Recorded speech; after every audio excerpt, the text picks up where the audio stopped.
question of restoring deterrence is one that's really baffling in some ways because we keep seeing strikes from the Pakistani side or terrorist attacks on Indian territory or Indian responses to Pakistan. And there's always discussion around, well, we must do this to restore deterrence. And the thing that we need to be thinking about is, well, if these kind of strikes or attacks keep happening at a regular sort of pace, then did we have deterrence at all to begin with?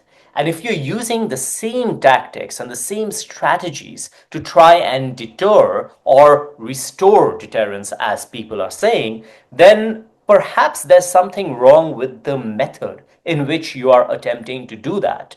Because if you were successful, then you would actually have deterrence. You wouldn't have to continuously try and re-establish deterrence. So in that sense, the term re-establish deterrence is in some ways incorrect.